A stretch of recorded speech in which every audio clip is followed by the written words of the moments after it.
All right, so there's some fascinating research coming through today about the November poll. eNCA, in partnership with research group Ipsos, releasing the first set of data relating to the local elections. Yeah, and the focus is how connected residents are with their ward councillor candidates. We're now joined by Marie Harris, director at Ipsos. Marie, thanks so much for your time. Good evening, Shahan. The context is important, right? And people want to know exactly how you capture this data.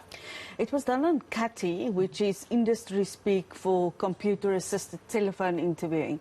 So all the interviews were done on the telephone.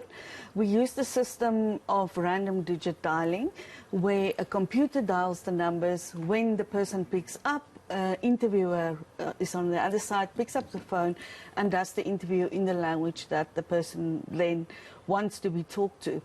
I think it's important to mention that we had to do more than 3,500 interviews to get to 1,500 people who are registered to vote. So these results are for South Africans across the country who are registered to vote. So, Marie, the first question I think that you asked for this first tranche of data, and there's lots more to come in the next week or so, week and a half before the elections, is how well do you know your ward councillor? And I want to ask you why that for you is such a pivotal question. What does it tell us about the relationship between local government and residents? Sally, the important thing is that local government is the closest level of government to people. And if you have a problem with anything on your municipal bill, on dealing with the potholes in your area or a water leak or whatever, you contact your ward councillor. So it is actually very important to know your ward councillor. And we can see that only a third of people say that they do know their ward councillors. And another third has never met them before. For some people it's not important at all because they say they vote for a party. And I guess that they also don't know their ward councillors because they do vote for a party and not for the councillor. Yeah, it's interesting when you look at the different provinces and how people have answered from these provinces. We noted that it was the Northern Cape as well as the Northwest and Limpopo.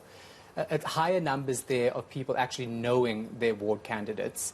Why do you think that's the case in those specific provinces? I think those three provinces are more rural than other areas, so people know each other better in rural areas. If I grew up in a rural area and I still know all my schoolmates, it is just how things work in a rural area. And it's also likely that your ward councillor will be somebody from your community when you live in a rural area. I think people are much closer and they share much more in a rural area. But I have to say that the two provinces where least people know their ward councillors are the two most populous provinces in the country. Between KZN and Gauteng, half of the country's people live in those two provinces. And we can see that for some of the others, the Western Cape, Northwest, and also the Eastern Cape, it is not very high. And that is a little bit going against what I just said, that rural areas know their people better. I think it has to do with the people living in those areas, perhaps. And we also see that the Free State, which is really a rural province, people don't know their councillors there. And I'm just going to say something that we will talk about later, not tonight, but before the election, is that the apathy about voting is very, very high in the Free State. That is interesting. Speaking of apathy, and this is something that's often linked to young voters, I'm not sure if that's fair or not, but looking at the young people, whether they know their candidates, it does seem the younger you are, the less you know your candidate. And I'm wondering, would you say that's about apathy, or would you say that's about the sort of inherent rootlessness of youngsters? I mean, when you're 18, chances are you're still finding your place in the world. You might be at varsity, you might be moving to a new town for a relationship or for a job, and you don't always have those roots that make you think about your environment and your street and your potholes. Am I right? Is it, or is it all apathy? You are very right. No. Those things are all very true, because young people do not have a big interest in politics either. And that is very interesting if you just look at young people. On the other hand, I do think that political parties are not doing enough to talk to youngsters. They do not address the issues of younger people. They do not put the things in their manifestos about younger people necessarily. And their candidates are far too geriatric for most young people to be interested in them, present company included. So well, you and me at least, Marie.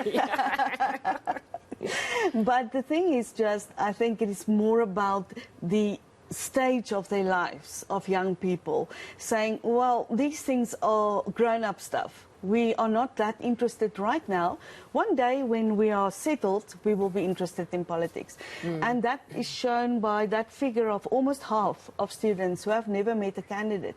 And I think that is quite a shame, because student politics is such an interesting, vibey area. And again, I think the political parties can do a lot more than what they are currently doing with student politics. Yeah. So just based on the previous elections, right, and how accurate this has been, or, you know, the room for error, what would you tell us in that regard? Because people always look at polls and they wonder, you know, is this going to be right, or is it just rubbish that we're estimating? What can you tell us about that? The closer you are to the election, the more accurate your poll is. These people change their minds, they decide the day sometimes before the election who they're going to vote for. But an important thing is to look at trends over time, it's exactly what we will be doing with this series. The other thing, the margin of error on this study is about up to 2.5%, which is not very high if we think about what margins of error can be. That margin of error, and sorry for the tech speak, is dependent on the size of the sample, not on the size of the universe, the size of the sample, the methodology you used, and the response rate. So those things influence the margin of error. So if anybody says 95% or 5%, there's not such a big margin of error. But if you split 50-50, your margin of error is big. Yeah. So, Marie, this is the first of a lot of different bits of research that we're going to be carrying out over the next few days on eNCA. I want to ask you, though, and you might be giving us a bit of a sneak preview, but are you getting a sense that this is a very different election? I mean, we are in such a different time. We've lived in such a disrupted 18 months. Everything has been turned on its head across the world. This is our first pandemic election. Do you think that you're going to see just the same sorts of trends as we've had in previous local polls, or do you think we're heading for a disruptor election? I think yes and no. In a lot of cases, it is going to be disruptive. It's very messy.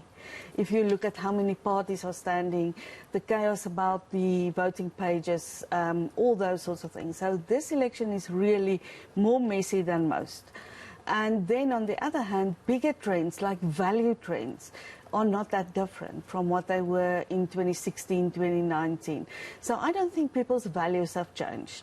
What I do think is that their opinions have changed about politics. They're definitely more critical about political parties and about politicians than what they were before. So those things come out very strongly. They have far less trust in politicians than what they had 2 years ago. They trust civil society more almost than what they trust the politicians. They trust doctors and scientists and people like that a lot more than, for instance, they trust the police, which we will talk about a little bit, not today, but I think on Friday. So all those things have changed over the 2 years. It's fascinating, hey? Absolutely fascinating. We really are living in very unusual times. Marie Harris, Director of Ipsos, thank you so much for chatting to us.